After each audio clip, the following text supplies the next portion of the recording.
Aquí más bien es el barroco francés, por eso es más llamado un clasicismo francés. ¿Por qué? Porque, digamos, empieza con el orden colosal, continúa con las columnatas, las cúpulas. Es una, digamos, es una forma de barroco en el sentido de la ornamentación, la búsqueda prácticamente de colgar todo, ornamentar todo, ¿no? Pero está más cercano a digamos, a una arquitectura más cercana a la arquitectura clásica. Digamos, por ejemplo, esta es una imagen del Gran Trianon. El Gran Trianon es un pequeño palacio que se construye a costa de Versalles, ¿no? Aquí, por ejemplo, empezamos a ver con la escala de la persona, el arco de medio punto, las columnas por pares en orden jónico, ¿no? Sobre pedestales.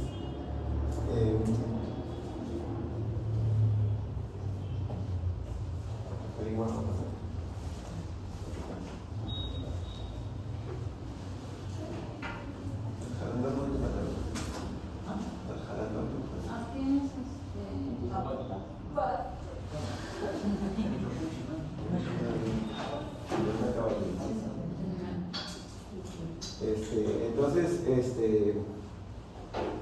no hay una diferencia clara entre el barroco italiano y el francés, ¿no? O sea, el italiano, como han mencionado, son todos estos elementos que desarrollaban tanto el Bernini, Volini. En cambio, el barroco francés no vamos a encontrar eso, vamos a encontrar una arquitectura más pomposa, más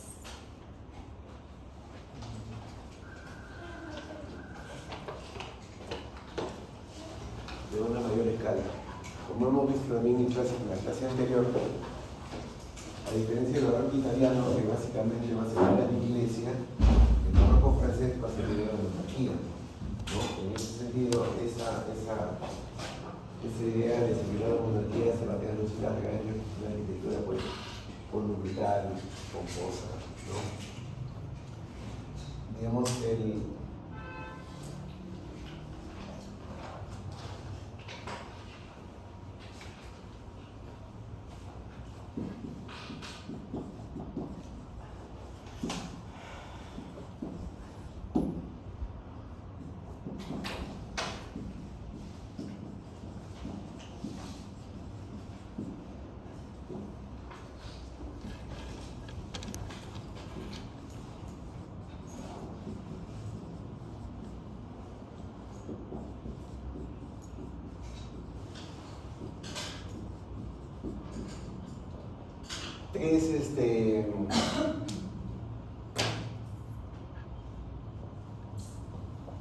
tres elementos propios de esta arquitectura que al final, por ejemplo, el Palacio Real, el Jardín Real y la Plaza Real.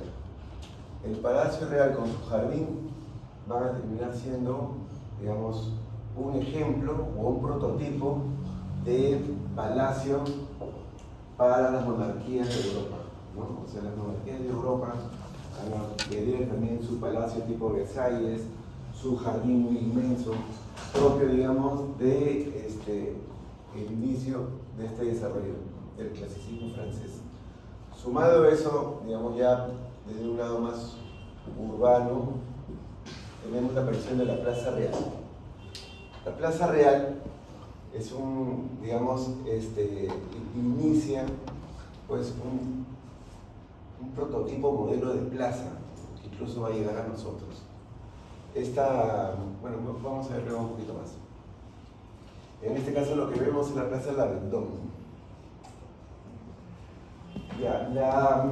Cuando hemos visto una clase anterior hablábamos pues de la monarquía y el inicio del absolutismo. ¿Qué era esto? Esta concentración de poderes, digamos, sobre el rey. El rey, digamos, no se asumía como designado por Dios, no daba cuentas a nadie, tenía todos los poderes, ¿no? Y esto pues, digamos, Luis XIV sintetiza esta idea, ¿no? Tenía una frase llamada, decía, el Estado soy yo. O sea, él, digamos, determinaba pues, impuestos, ajusticiamientos, penalidades y todo lo demás, y nadie puede discutir. Luis XIV es un poco el que inicia, ¿no?, este absolutismo que es propio de esta monarquía.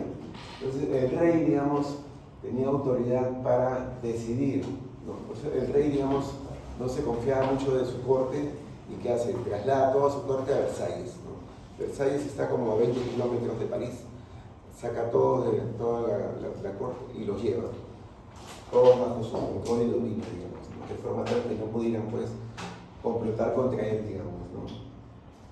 Entonces, en este caso, el barroco francés ya no tiene como objetivo la propaganda de la iglesia, ¿no?, la búsqueda de la iglesia por el retorno a los fieles. Ya más es una arquitectura al servicio de la monarquía, ¿no?, al servicio del poder de turno, digamos. Entonces, la idea, pues, de esta arquitectura es desarrollar el Palacio Real, ¿no?, que va a servir para demostrar, ¿no?, el poder, en este caso, del monarca. Los edificios son muy ostentosos, muy decorados, muy ornamentados, muy opulentos, ¿no? Van a hacer que, digamos, en este caso, sigue la idea del barroco de este horror al vacío, ¿no?, donde ningún ambiente podía quedar en blanco, todo es ornamentado. Entonces, los palacios franceses también van a tener esta idea, ¿no? Ornamentado, va a conjugarse mobiliario, arquitectura, pintura, escultura, parte de un todo, digamos, que no va a permitir dejar ningún espacio libre, ¿no? Las estamos viendo en sucesión, ¿no? Luis XIV, Luis XV y finalmente Luis XVI, ¿no? Luis XVI, que es casado muy joven, ¿no?, a los 15 años, se casa con María Antonieta de 14 años, ¿no? Es una unión, digamos, política entre Francia y Austria, ¿no? Se casan muy jóvenes, y finalmente, pues, los dos mueren guillotinados, ¿no?, con la Revolución Francesa. Primero Luis XVI y luego, pues, María Antonieta, ¿no? El tema es de que a partir, digamos, de la revolución, el ajusticiamiento del rey, porque se asumía, pues, que antes el rey era una persona designada por Dios, ¿no? Entonces ya, digamos, se le descubre el lado terrenal, se le justicia, y esto va a permitir que otras monarquías cedan un poco su poder, ya no se, digamos, se concentre tanto en el rey, de forma tal de que se vayan dando algunos derechos democráticos, ¿no? Inglaterra, por ejemplo, aparece, pues, el Parlamento, ¿no?, que es una especie de balanza, equipara un poco el poder del rey, ya con el Parlamento que se da a través de elecciones. En este caso, por ejemplo, en la imagen, Luis XVI, que es conducido a la guillotina, y finalmente, pues, aparece decapitado, ¿no?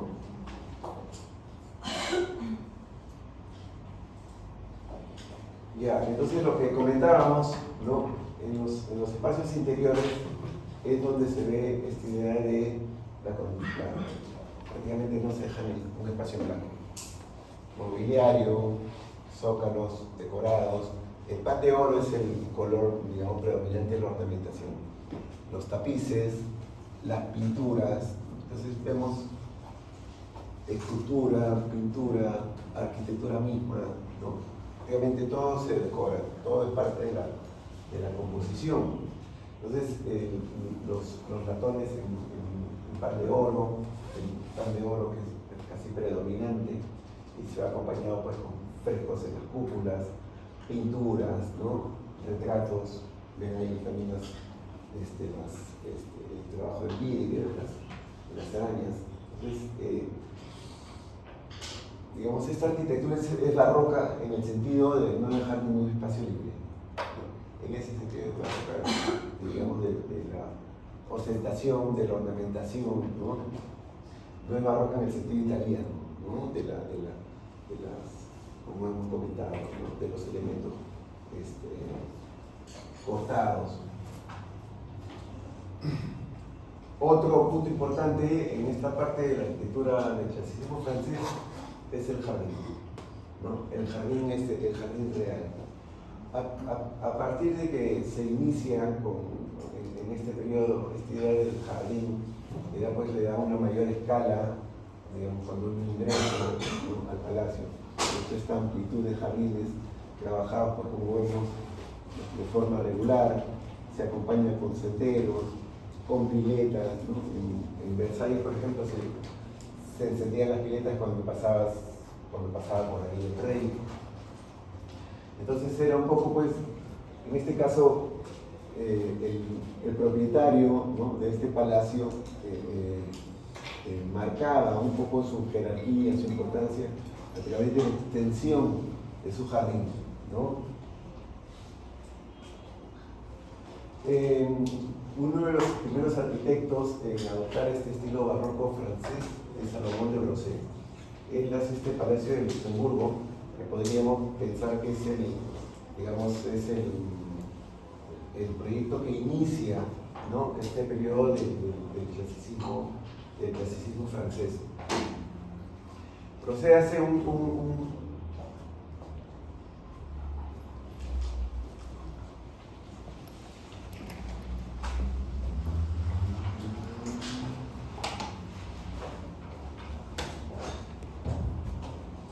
proyecto que luego va a ser, digamos, una especie de patrón para los palacios posteriores, ¿no?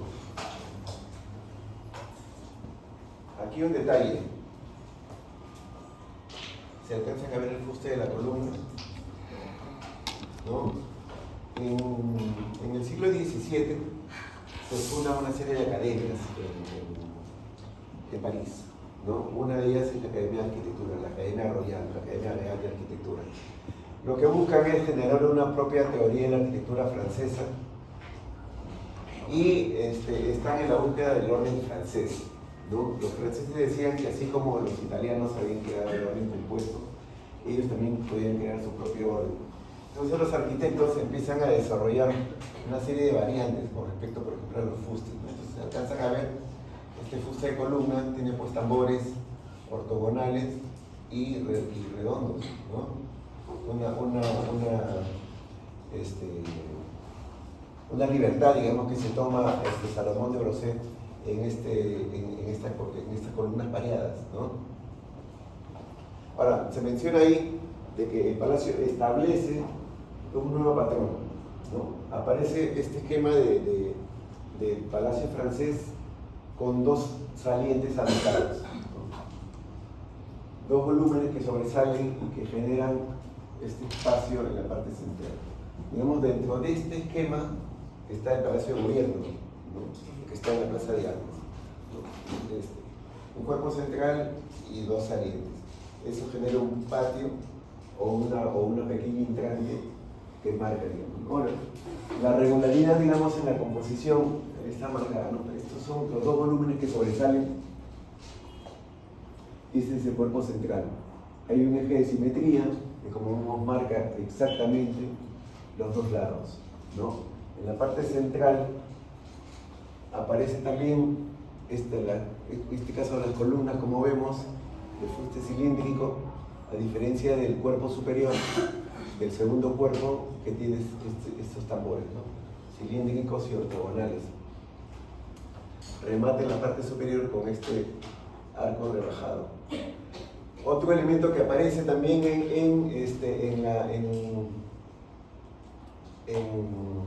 como remate en estos, algunos le llaman buhardillas, pero más se le conoce como mansardas, ¿no? La mansarda es este elemento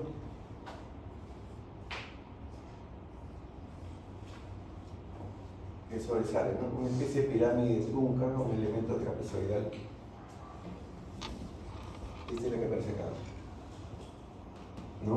Entonces este sirve de remate, a diferencia, por ejemplo, de que está en la parte central, que en la parte central sí tiene una cúpula, ¿no? Entonces, y el lenguaje de este volumen que sobresale, aquí vemos la zona que sobresale, es idénticamente al que aparece acá. Que aparece acá en este remate tiene 3 cuerpos. El trabajo, como vemos, del fuste de las pilastras es distinto, y igualmente los vanos, ¿no? En la parte baja los vanos son trabajados de forma de arco de medio punto, a diferencia de la parte superior, que están trabajados de forma ortogonal. Entonces, en el remate, en la parte superior, aparecen las balaustradas y luego vienen las mansardas, ¿no? Este elemento. Si ahora han ido por Lima, Paseo Colón, la Avenida La Colmena, todavía quedan en pie todavía algunas construcciones con esta mansarda que mayormente van de otro color, ¿no?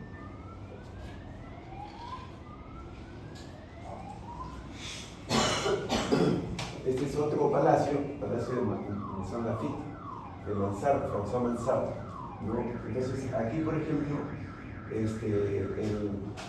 digamos, el clasicismo francés desarrolla, pues, ya es una época donde ya Vitruvio se ha impreso en París, ¿no? Hay una academia vitruviana, algunos arquitectos han viajado a Roma, arquitectos que ya empiezan a desarrollar una arquitectura clásica. Entonces aquí vemos también los remates en la parte superior, que son las mansardas. En el cuerpo central, ¿no? Aparece el ingreso con esta escalera tipo imperial y el vano, ¿no? Hay este cuerpo central que remata con este tímpano triangular. Entonces, igual, tal cual el anterior, hay una composición simétrica que determina los dos lados exactamente iguales. Este es otro igual. Entonces, en este caso, pues como mencionábamos, el barroco francés no recoge elementos del barroco italiano, ¿no? O sea, tímpano cortado, acá vemos el tímpano está continuo, ¿no? Las columnatas, las columnas están trabajadas por pares. No hay mayores elementos que nos recuerden a la arquitectura de Borromini o de Bernini.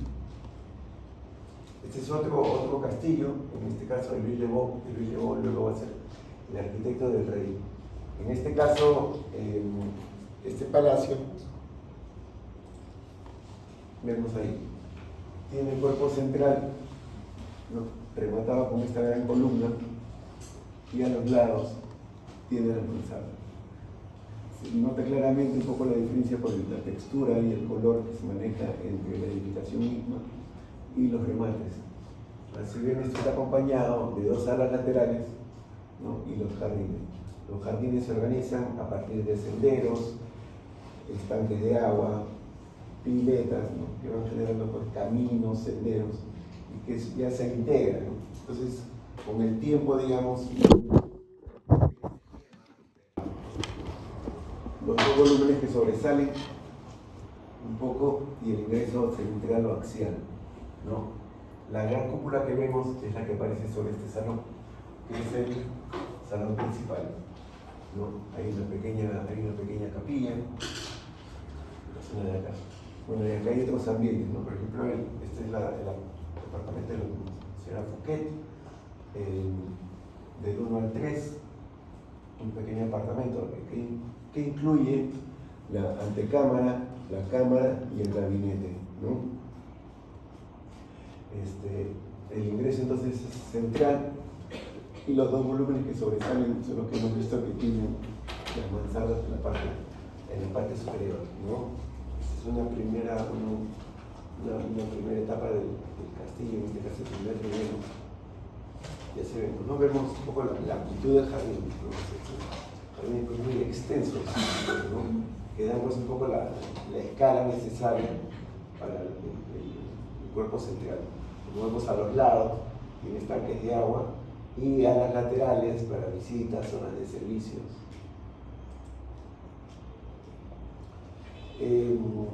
Una obra, digamos, significativa o importante del clasicismo francés es esta, la columnata de Louvre, ¿no? Es un proyecto de Claude Perron. Si ustedes han visto, habrán visto la pirámide de Spey. Esta portada es la que está en la parte posterior, ¿no? Que es la fachada oriental. En este caso, esta fachada posterior se le conoce también como la columnata de Perrone, ¿no? Vean, por ejemplo, las columnas trabajadas por pares o columnas pareadas, apoyadas sobre pedestales, ¿no? En orden corintio, ¿no? Luego viene el friso, el denticulado y la balaustrada en la parte superior. El frontón, que es triangular, íntegramente decorado. A la manera pues, de los antiguos templos romanos, ¿no? Tiene este detalle del frontón, las columnas de orden colosal, y hemos visto es un antecedente de la cultura que trabaja Palladio. Ahora, esta columnata tiene una especie de doble fachada, ¿no? Las columnas van por fuera y tiene por una galería, y esto es lo que vemos en el plano interior. Los vanos con tímpano triangular y medallones en la parte superior.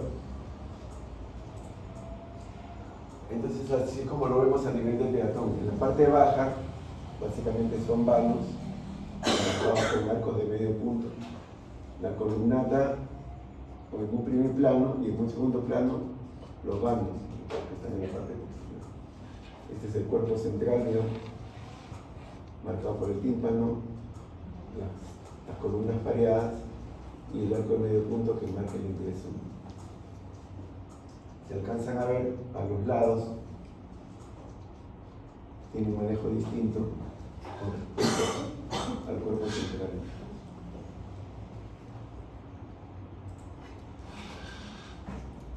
Bien, vamos a ver ahora un poco sobre Versalles.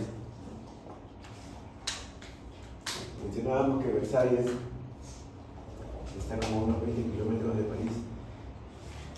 El rey Luis XIV decide trasladar a toda su corte a Versalles para tenerlos pues controlados, dominados, ¿no?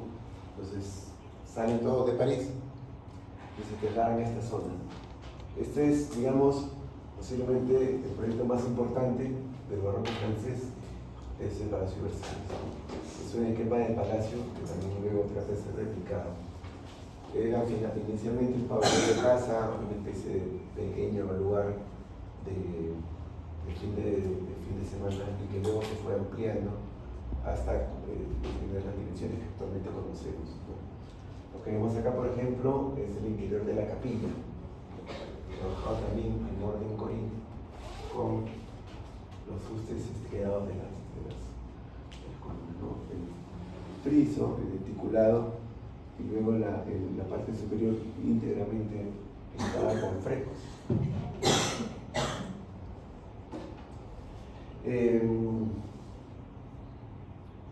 Entonces, lo que hay inicialmente, ¿no? Se nota que mucho de las formas clásicas, no rompe con el clasicismo, no es una arquitectura barroca en un sentido estricto, sino por eso se le llama como clasicismo francés. Una variante. Allá. Acá vamos a ver entonces, por ejemplo, cómo de lo que era inicialmente, o sea, inicialmente esto, luego crece, generando esta plaza, luego crece hacia este lado, ya esta es una ampliación con Luis Jou cuando venía en arquitectura, y luego las salas laterales, donde ya decidieron trasladar a toda la corte. Aquí estos básicamente son habitaciones. Hay una capilla, hay una ópera. Entonces, ya las salas laterales se estructuran en base a patios. Porque hay 3 patios donde los ambientes se organizan a través de los patios. Y hay un gran corredor, y lo mismo sucede hacia el otro lado. La diferencia es que para este lado hay una capilla y hay un pequeño teatro. En esta zona de aquí se ubicaba la habitación del rey.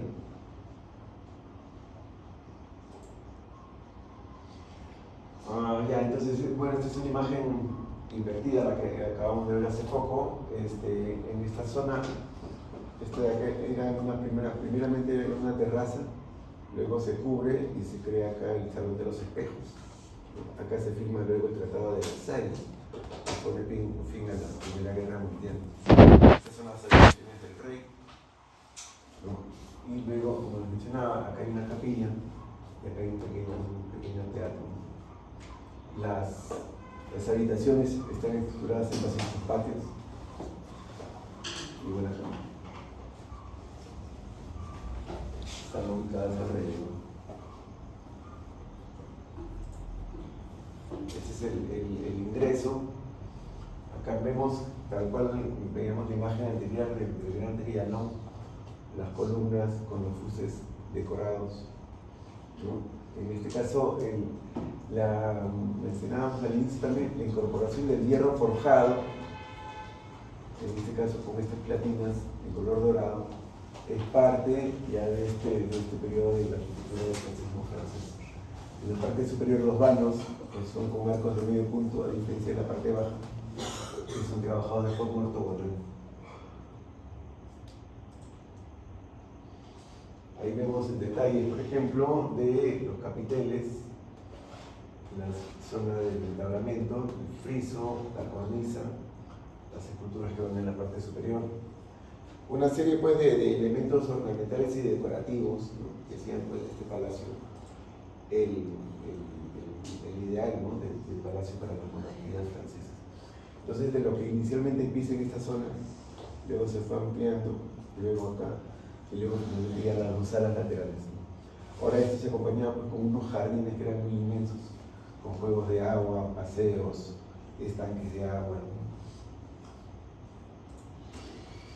Esta es una de las salas laterales, y esto a todas las glorias de Francia nos recuerda pues el frontis de un antiguo templo romano, ¿no? Un pórtico tetrástilo, trabajado en orden corintio, las columnas sobre pedestales en el piso superior. En la parte baja, arcos de medio punto, con el almohadillado.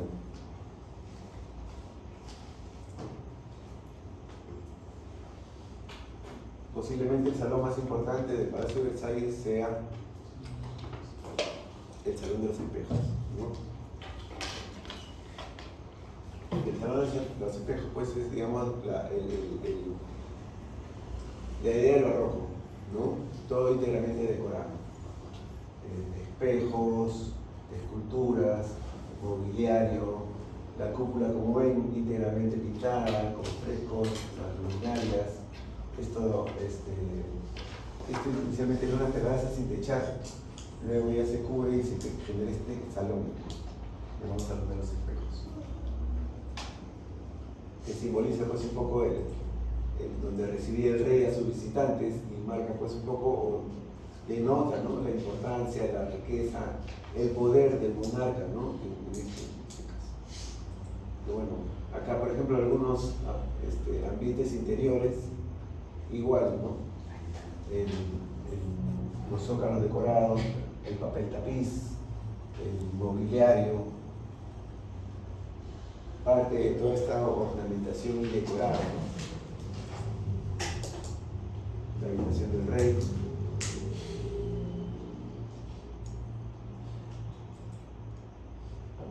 Uno de los corredores de esta zona donde se ubicaba la corte, en el primer nivel, una vista de la capilla, parte de lo que eran los jardines.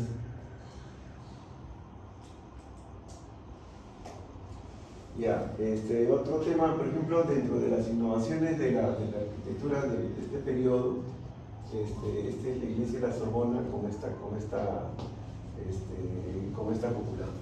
¿no? Esta cúpula tiene este tambor que está acompañado, como vemos en la forma externa, con estas pilastras, o columnas semicirculares que están apoyadas sobre los cuatro lados. En la parte baja tiene este pórtico, el sástilo, aunque como vemos el intercolumnio no está trabajado exactamente, ¿no? Remate en la parte superior con este tímpano triangular y se acompaña con algunas esculturas. La planta de la iglesia es de cruz griega. Esta es otra iglesia, esta es de Mansart.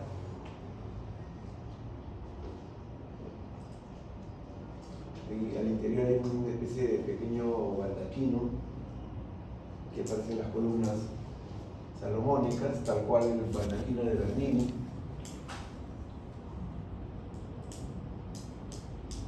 Esta Esta es otra iglesia, en este caso del Hospital de los Inválidos.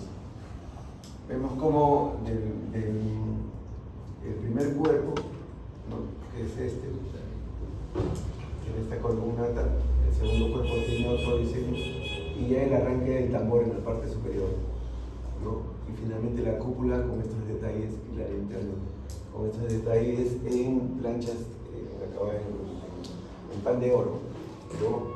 La planta de la iglesia es de cruz griega también. Esa es la del hospital con respecto a la cúpula de la iglesia.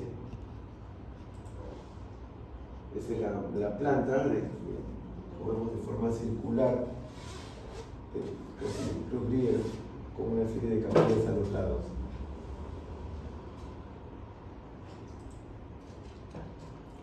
Ya, otro tema que comentábamos era la Plaza Real, o la Plaza Royal. La Plaza Real es básicamente esta idea de generar un espacio muy regular, de forma regular, digamos, donde el entorno es muy similar, ¿no? Entonces, en este caso, por ejemplo, esta plaza tiene en la parte central una escultura. Muchas de estas esculturas de los Luises luego fueron derivadas con la Revolución Francesa, pero lo que se busca es tener una conformación regular y alrededor las edificaciones de arquitectura, color, ¿no?, tipología, altura muy similar. De este periodo tenemos 4: la Plaza de Beauvais, la Plaza Dauphine o el Delfín, la Plaza de las Victorias, la Plaza de la Vendôme y la Plaza de la Concordia. Todas, como vemos, entre los siglos XVII y XVIII. El Delfín es como el hijo del rey que lo va a suceder, ¿no? La Plaza de la Victoria, que es de forma circular.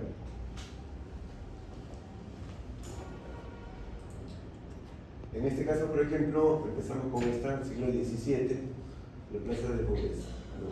Es una forma regular con el ordenamiento de los senderos hacia la parte central donde se ubicaba cada una escultura inicialmente. Entonces, ¿qué tenemos alrededor? Edificaciones muy similares, ¿no? Disposición, ornamentación, altura, color, textura, hacen que le dé pues esta unidad, digamos, ¿no?, a la plaza a través de esta, digamos, unidad en las edificaciones que la circundan. En este caso, por ejemplo, vemos tanto de uno como del otro la misma disposición, el mismo remate con las mansardas, ¿no? Acá vemos mejor uno de los senderos, una fuente que está en uno de los, así llegando al vértice, y vemos a un lado de las edificaciones y hacia el otro lado. La misma textura, la misma composición. Esto genera una galería en la parte baja, igual que acá, son básicamente arcos, ¿no?, y que nos recuerdan pues algunas plazas acá en Lima, ¿no? Entonces en composición vemos, mantiene el perfil del primer, tanto en el remate como en la edificación, el color, la textura, generando pues una unidad, ¿no?, hacia el interior, digamos, de la plaza. Esta es otra, esta es de forma triangular. Esta es la plaza, y este en el sentido inverso, como tenemos lo insertado. En este caso vemos las dos edificaciones que se van cerrando, ¿no?, hacia la punta del triángulo.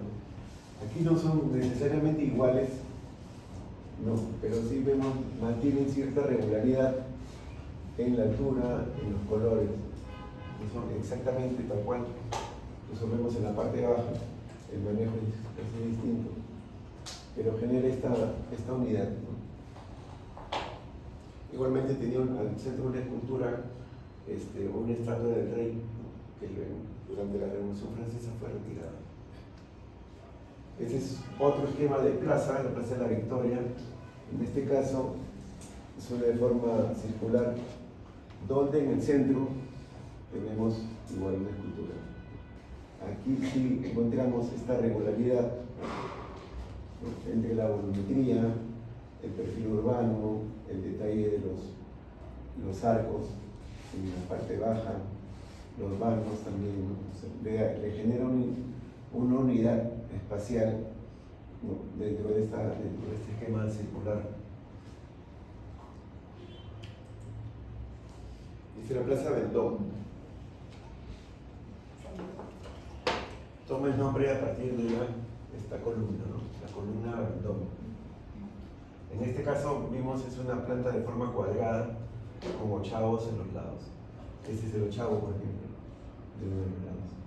O sea, aquí vemos claramente el detalle de la continuidad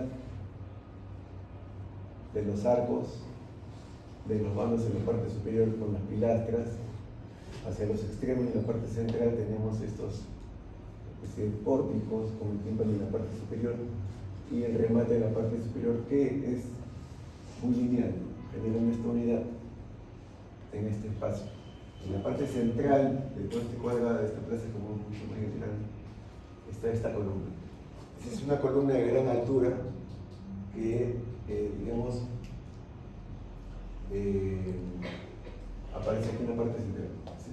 Un grabado antiguo, como fue en su momento la plaza, ¿no?, cuando tenía en sus inicios una escultura. Todas estas plazas se inician teniendo esculturas de reyes, ¿no? Ya luego con la revolución fueron prácticamente todas retiradas. En este caso, por ejemplo, esta columna era Vendôme, esta columna va a ser Napoleón Bonaparte, después de la batalla de Austerlitz, con los cañones de comisa, digamos, a las tropas austriacas, hace unas láminas de bronce, y estas láminas son como escenas de la batalla, ¿no? Entonces, a la idea de la columna trajana, y bueno, y ya luego a Napoleón lo colocan en la parte superior, vestido de cónsul romano. Y aquí lo que comentábamos, el perfil a la misma altura, el mismo lenguaje en la parte baja, y los remates, digo, exactamente. Los arcos que generan negocios o galerías en la parte baja.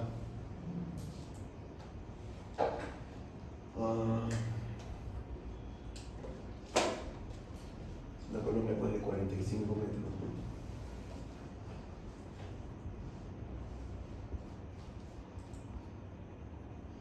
Aquí hace esta imagen hacia uno de los ochavos.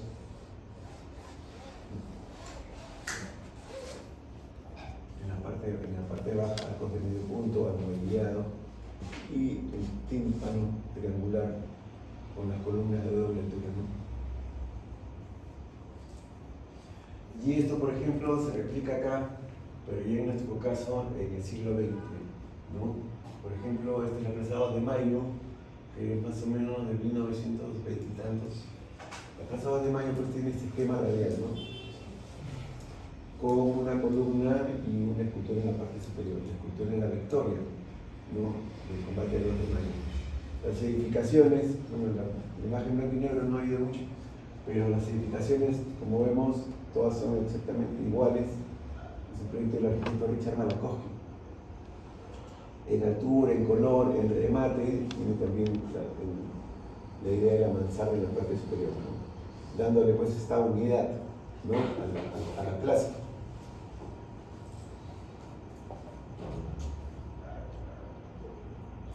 En el mismo sentido, por ejemplo, la Plaza San Martín, ¿no? La Plaza San Martín antes era un espacio medio trapezoidal, luego se vuelve un poco más regular, generando la escultura en la parte central, ¿no?, el monumento, la estatua ecuestre, en este caso el general San Martín. Y tiene pues dos portales, ¿no?, este de Pumacahua y al lado está el portal de Sena. Esto se inaugura para el centenario de la independencia, ¿no? Las edificaciones que dan a este lado no son exactamente iguales, pero sí están, digamos, trabajadas todo en estilo neocolonial, ¿no?, dándole esta unidad. Esto se completa hacia este lado como el Hotel Bolívar, el edificio Iaconetti, el Club Nacional, ¿no? También casi en el mismo estilo, ¿no? El neocolonial. Y esta es también de forma radial, ¿no? Con una columna y una escultura en la parte superior. Entonces, este esquema de plaza, digamos, que tenemos en Lima, pues tiene su antecedente, ¿no? Entre los siglos XVII y XVIII, en las plazas reales, ¿no? La plaza royal, y que viene pues desde el clasicismo hacia nosotros ya después en el siglo XX, ¿no? Y bien, no sé si tienen alguna pregunta.